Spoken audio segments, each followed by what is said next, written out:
Hey, you busy? Mm-mm. Okay, let me run something past you real quick. I have been reading a devotional that hit home in more ways than one and ran to this phone to give you a call. I'm literally going to read you verbatim because I was like, wait a minute, I can't read another 5 seconds of this without sharing with you. And you know it had to have sparked some part of my life before for me to go, let me go ahead and just read this real quick. So I'm reading a devotional on, what's this thing titled? It's titled Relationship Goals, and it's on YouVersion. And it's a 7-day devotional, and it has all these wonderful things that is connecting to scripture. And then within the devotional breakdown itself, it's advice given from people who have been married for a really lengthy time frame, which is super just encouraging all things, just yay. So I got to day 6, and when I read this, I was like, delicioso. So let's go ahead and eat together. So it's titled Single Focused, and it always tells you in this devotional who it's from. So it said, from Madison, single and thriving. Okay, Maddie. So it says, in April of 2018, I decided to be intentionally single for the remainder of the year. As someone who wants to get married one day, this idea seems scary. What if I met the perfect guy but couldn't pursue a relationship because of this commitment?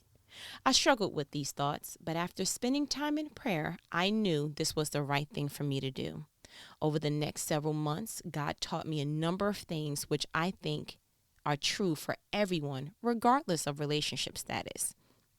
So then she went on to give 3 points. Her first point was that she needed to eliminate distractions. Her second point was that she needed to go to God for satisfaction.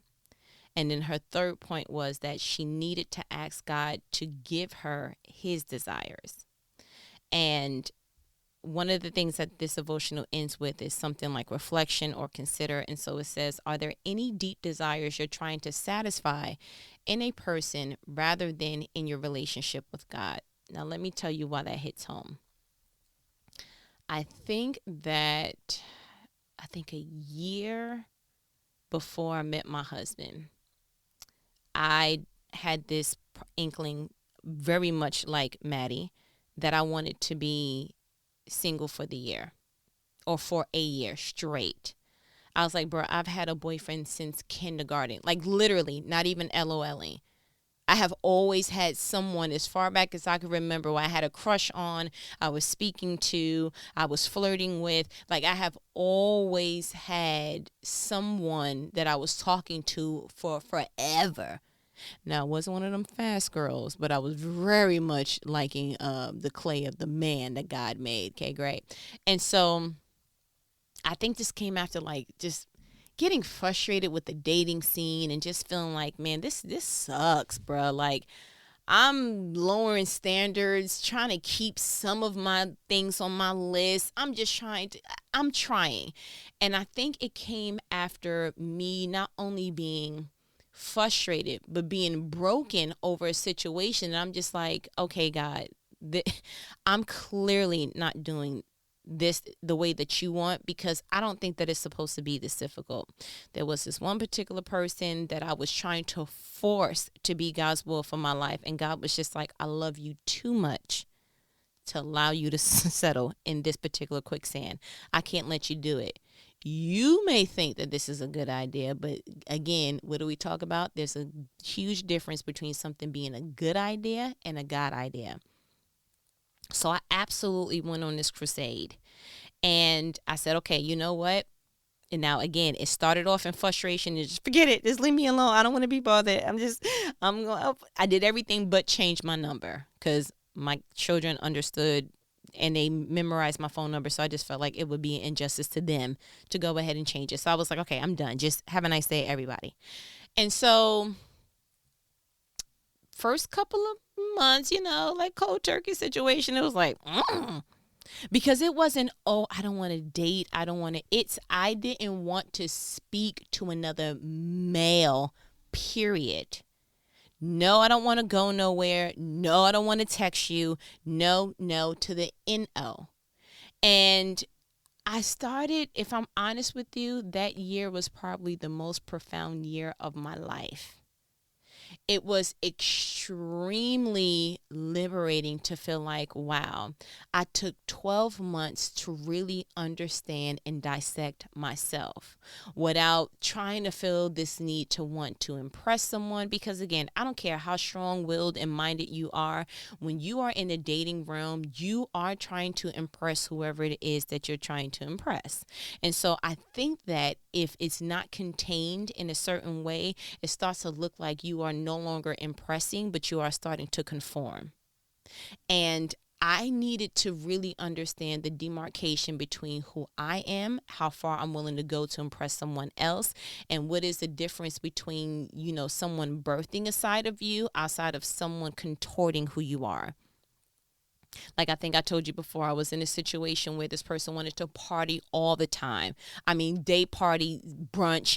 It was just like, how many more? Like, I got sick because it's like, how many more outfits do I need? Bro, I don't have enough. I'm washing clothes faster than we going out. Like, this is exhausting. Like, I can't do it. And so if you're not careful, that can look like, oh, because I'm an introvert and I'm a homebody, maybe he's bringing out this side of Ye to me, but not to the point that it's feeling like I almost want to miss all his calls because I don't want to go out anymore. Like, I am willing to pick up myself and go, the number you have reached, area code, and make you think that, and you're like, bro, I know that's you. And I'm like, is this connected? She don't want to be a part of you, sir. Yeah, this is too much up and down. I'm sleep. 4:30 p.m. Eastern Standard. Yep, snored for the whole day. Okay, had a rough night, so we're going to sleep now. That's how it's going to work out. And so it just started to be liberating to understand. I started doing stuff like taking myself out on dates. I heard my pastor's wife, when I was in New York, she told me that, and I thought it was the oddest thing in the world. She was like, I take myself out on dates. I go get a magazine. I take myself out to Red Lobster or whatever restaurant I want to go to, and I sit there with just me, and I order. And I was like, really? She was like, yep, I take myself to the movies. I take myself, and to a mind that was very much so focused on, no, I want somebody to take me. I want someone to gift this to me. I couldn't comprehend that. But you know what? That was the strongest piece of wisdom that anyone could have given me, especially in the early years of developing the core foundations of who you are. So I started to just do exactly that. Just like you would go shopping by yourself. I was taking myself out to whatever restaurant and getting dressed up too. If I felt like wearing heels that day just to be cute, then I would. If I felt like, okay, but I wasn't bumming it out like, hey, like I'm going to go to the laundromat or nothing. I was looking presentable, but not presentable enough that I'm looking like, ooh, somebody want to keep her. Like, I'm not trying to do that, but just enough where I want to impress myself. I want to look at the beauty of me. I want to feel like, oh, okay, I won't expect for anyone to treat me the way that I'm not willing to treat myself. So I took myself places. To be honest with you, every vacation that I've ever been on outside of this US of A, outside of my husband, I have gone by myself. I've taken myself to Hawaii. Yeah. Pinky promise you. I took myself to Puerto Rico. Was reading all the signs in Spanish, scared to smithereens because she don't speak at a Spanish the way that she wants to, but wanted to experience that by myself. Went to Cancun, Mexico. Went to places that I knew, because here was my thing about vacations. I did not want to build a memory and flash back to a time frame of what should have been excitement and just all things yay, and see that I spent that or wasted that experience with someone who was temporary. And so because I know what memories serve for me, like, how you can look back at a picture and you can remember the exact emotion where you are at in life. You're like, oh, that was a tough time. My hair was breaking out in the middle. Like, whatever it was, you can remember relationally, all things encompassed on just looking at a picture. I did not want that for a vacation, somewhere that I've never been before. And I'm going to have this clash of experience because it'll be half, ooh, I never been and this was exciting, but I spent this with you. And I didn't want to feel like I had to throw away pictures of places that I may have taken. I didn't want to do any of that. So I made a rule. Never, ever, ever going to go on any kind of vacation if it's not my husband. I mean, just real talk. I didn't want that kind of experience. It's enough to have to fight the memories of your past experiences and what such and such did and said. And if you hear that song, oh, it brings you back to that such and such. It's enough to already fight on a daily. I didn't want to do that on a coin, not on a flight, not on a tropical situation. Absolutely not. So that was one of the things I was like, no, never, ever, ever. If I'm not married, husband bound, have a nice day. I'm not doing it. And so within that time frame, I really began to appreciate me in a way that I never began to appreciate myself before. I knew I had some dope qualities. I knew that I was a one of a kind, rare gem, because that's what God made her. Read the Bible. It says that I'm God's masterpiece. Well, it says that you're God's masterpiece, but I have to say I because you know what I'm saying. And so I felt like there was just this awakening, like, wow. And then you start to realize places that you've settled and you start to question yourself on why did you settle there? And you're like, you know what? And so it was just almost like this gutting of my soul that was occurring. It was this profound, like, God, oh my gosh, I've been chasing godlike qualities in these temporary people. Like I wanted a person that they never ever changed and they stayed consistent and, they were always there and there was a shoulder to lean on and they were always available. And God was like, I'm never going to give you someone that takes my place in your life. And I didn't get that. I think when you're deep rooted in trauma, especially in rejection in your childhood, I think what happens is you start to want people to be sturdier than what they actually are. You want people to be this foundational piece. And God is like, the foundation and the security that you're looking for is never going to be found on earth. You're always going to have to find that in me. Because the reality is what I was able to observe is God is able to always deliver on his promise. He is a man that shall not lie. He is the ultimate promise keeper. And if you're looking for people to be anything that is always, or be anything that is never, or be anything else that is this definite, you are always going to be hurt because people are faulted for a reason. Do not have any other gods before me. That's not saying statues and bowing down and what have you. Is anyone else that you gave this first place, secured place in your life before God. That is a God. And so I had to do a whole bunch of rearranging. There were things that he was exposing to me that I didn't know, that I was like, wow, I didn't realize. I didn't realize that this woman that wanted to be married so bad, me, pointing to me, that I had to brush up on how I loved people. I had a very, very, very, because again, deep rooted in trauma from childhood, I had a very faulty and sensitive hurt button. Like I did not take hurt like an average person. It wasn't like, oh, it was disappointing. When you start to get to a place that any circumstance that is outside of being favorable or what you intended to be, when it starts to feel like you are crushed, when you start to feel a crushing on something that could be taken a little bit differently, that is the soul's cue of letting you know we need a break. We need a break. Because that was the number one thing that I found within myself. I was like, why is it that I take disappointment so heavily? And it was almost like when the disappointment door was open, an Acme Acre came with it. So instead of just feeling some type of way about what just occurred currently, now I'm crying because every time I let somebody in and all the time, and I'm bringing in this Acme Acre of all this other hurt that just came out of the sky. It's like, wait a minute, either I never dealt with that, or all disappointments are going to continue to trigger me to another part of my life where there was also trauma to this likelihood. And so it was a tremendous eye opener for me. Now, I wish that I can go ahead and tell you that I came out of the year refreshed and awesome and ready to go and knew what to pick and what not to pick, and then met my husband and yay, but I didn't do so well. It was almost like being in a cave for a year in some aspects for the flesh. You see what I'm saying? And coming out and everything looked appetizing. So the first person I got in a situation with, it should have never got into a relationship with, because again, when you are wired a certain way, because I'm wired as a helper, you will find if you're wired the same way that you attract people who need help.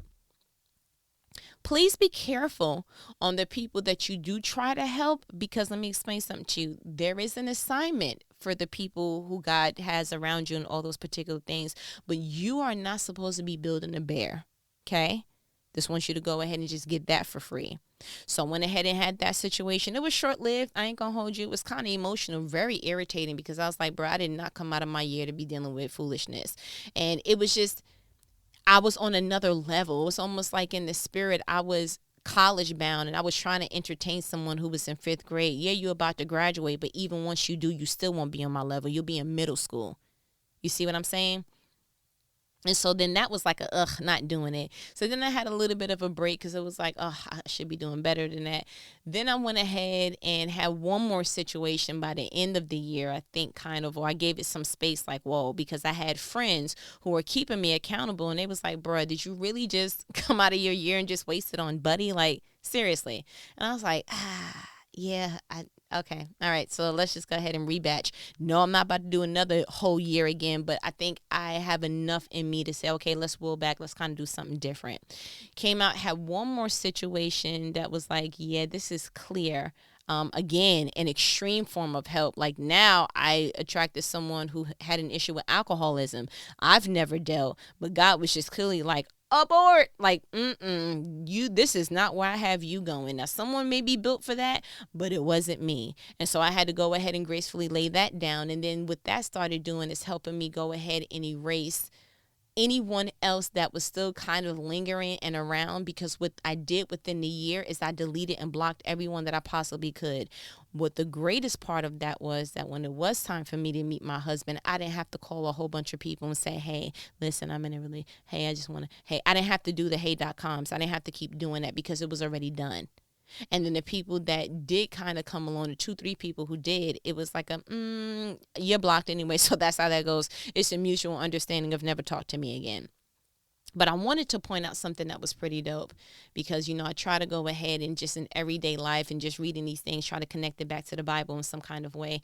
And I thought about, I said, when's the time that I've heard, a year being a time frame of focus? And I had to think about when the angels told Sarah that she was going to have a baby. So in Genesis 18, that I read in the NLT version, the angels came and Abraham was like, quickly, Sarah, let's cook up something for them, this, that, and the third. So when you go to verse 8, I want to start there. So it says, when the food was ready, Abraham took some yogurt and milk and the roasted meat, and he served it to the men. As they ate, Abraham waited on them in the shade of the trees. 9. Where is Sarah, your wife? The visitors asked. She's inside the tent, Abraham replied. 10. Then one of them said, I will return to you about this time next year, and your wife, Sarah, will have a son. Sarah was listening to this conversation from the tent. 11. Abraham and Sarah were both very old by this time, and Sarah was long past the age of having children. So then, pause, that she went on and she laughed, and they were like, why'd you laugh? And she was like, I didn't laugh. And then, whatever. We talked about that before. But what I wanted to bring up was the fact that whenever God is in the midst of something, he never leaves something in the same state once he's became present. The fact that they were coming down just to go ahead and go to Sodom and Gomorrah, if you want to read that story, I'm telling you, it's juicy. Go ahead and get you some Bible Genesis. It's the real deal. And so they were going ahead. Abraham and Sarah served them.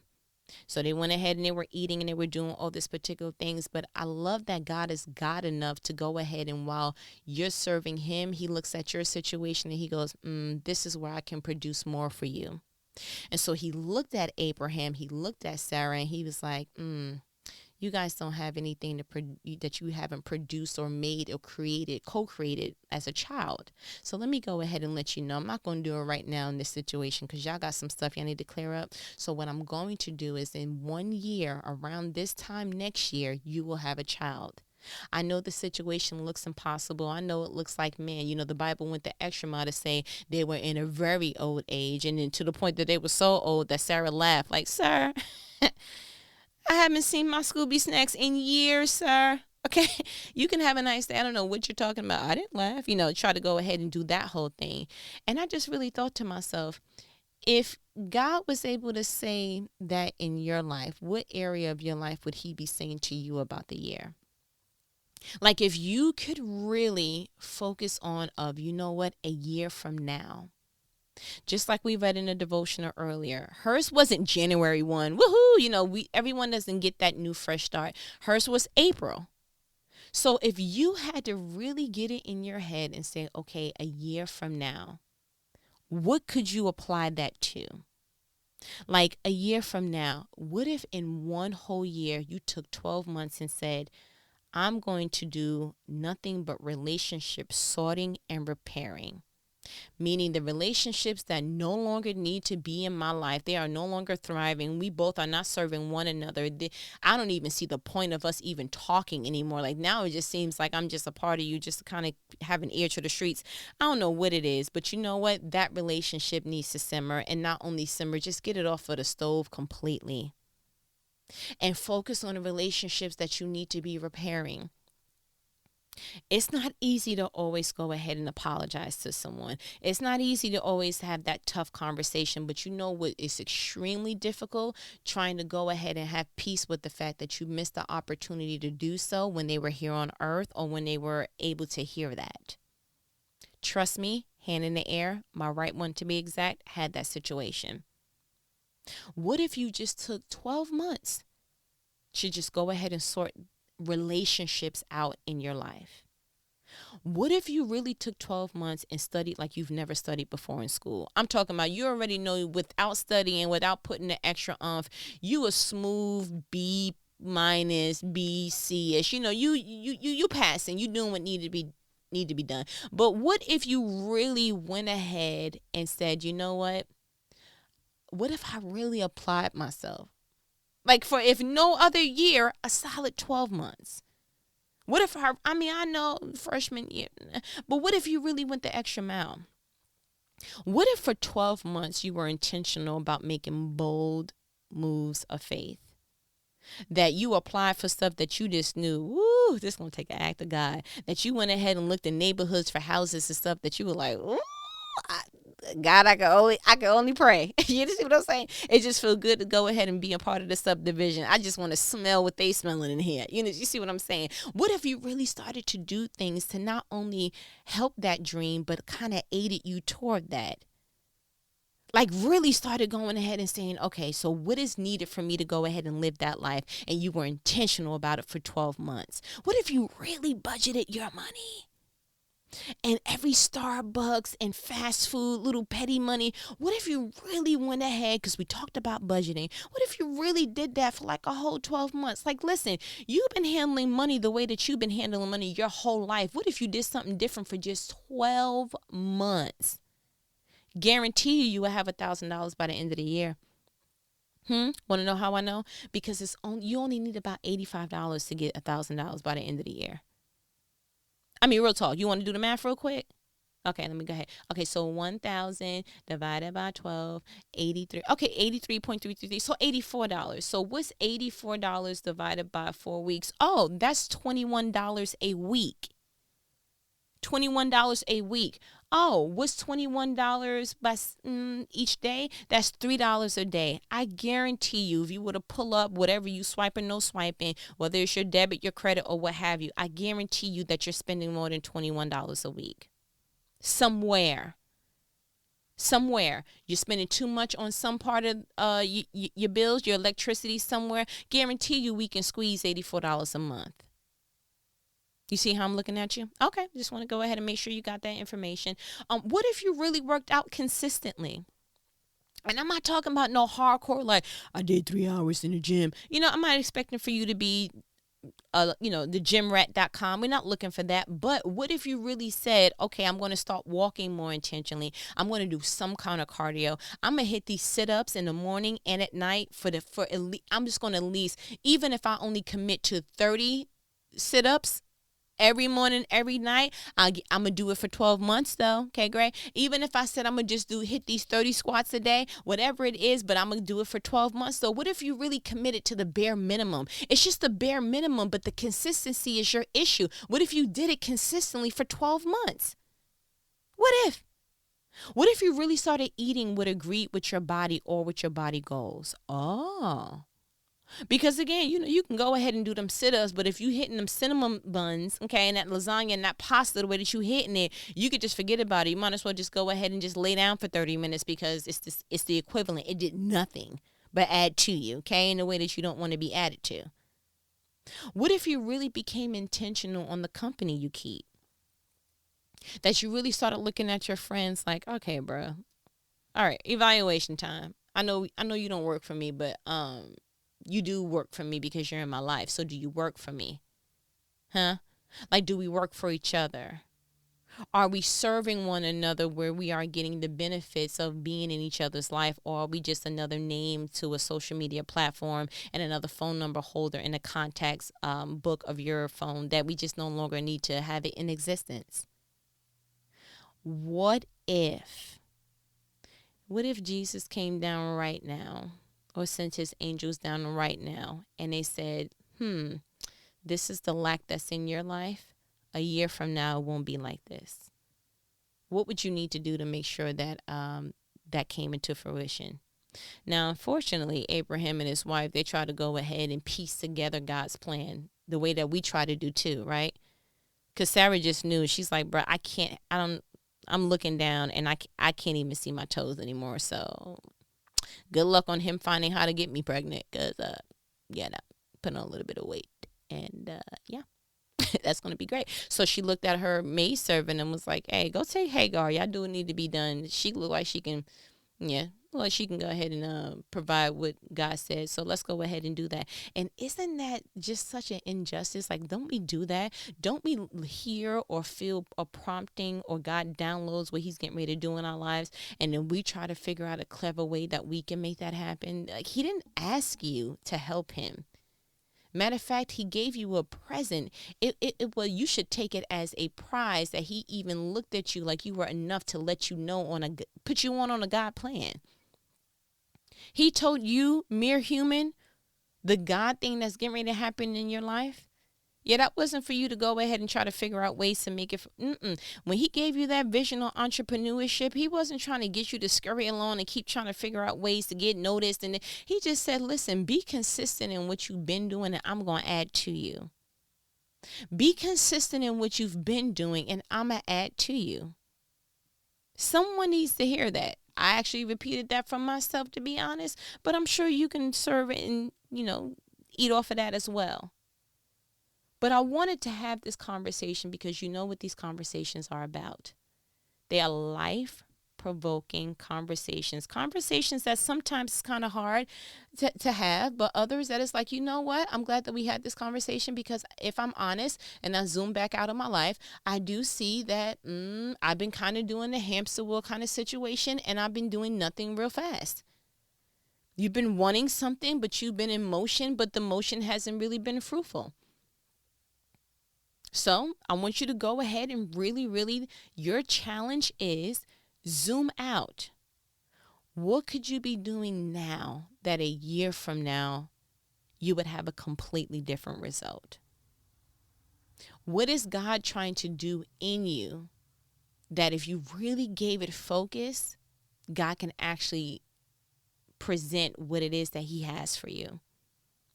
Maybe him telling Abraham and Sarah that wasn't for her to look at Hagar and be like, you know what? You should have the baby. Maybe it was for them. They had a year to go ahead and prepare. Is this what we want to raise kids, Abraham? I don't really know. Do we need to go ahead and childproof the tent? Is there some things that you want to go ahead and, Can you throw a football with the boy? Do you want to start working on your cardio before this baby comes? Maybe that's why God in real life gives us about, 40 weeks shy, but he gives us time to prepare for a God thing. It's a big assignment to carry out when God's giving you something, especially a child, especially a ministry, especially anything that he's given you that's your assignment. It's a big deal, and it requires a level of preparation that you just may need a year to do. You may need a year of going to a counselor and a therapist and saying, hey, I need to talk about these childhood things, because what I am doing is I am sabotaging all of my relationships and everybody who tries to get close to me. It's like I feel this need to just release them because I don't like being that level of close because it triggers me. You may need that. And I'm saying that as clear as I did because I had to do that. Yes, I had to go to somebody and say, listen, the idea of somebody getting that close to my heart is just, I don't like it. And praise God that I did. Praise God that I did. I wish I would have been consistent with it, but if I knew what I knew now, I probably would have did it an extremely different way. So that's what this whole conversations are about. It's about, listen, I found some pieces of the fountain of youth and I want you to drink from it. It's Harriet Tubman in the spirit. I ain't even gonna hold you. I found freedom in certain areas and I'm coming back and I'm like, yo, y'all need to come with me. Like, real talk, y'all really don't have no excuses. Get on board. This is where we're going. But I feel like you got what you needed. There was a great conversation. I pray that this thing stays in your soul and in your mind all throughout your day and your week. And you just like, you know what? Cool. I know that it's not January 1. I know that, but you know what? I can do a year from now. And that is how you make a difference in your life. And as my good Nanny says, all right, I ain't going to hold you. Later.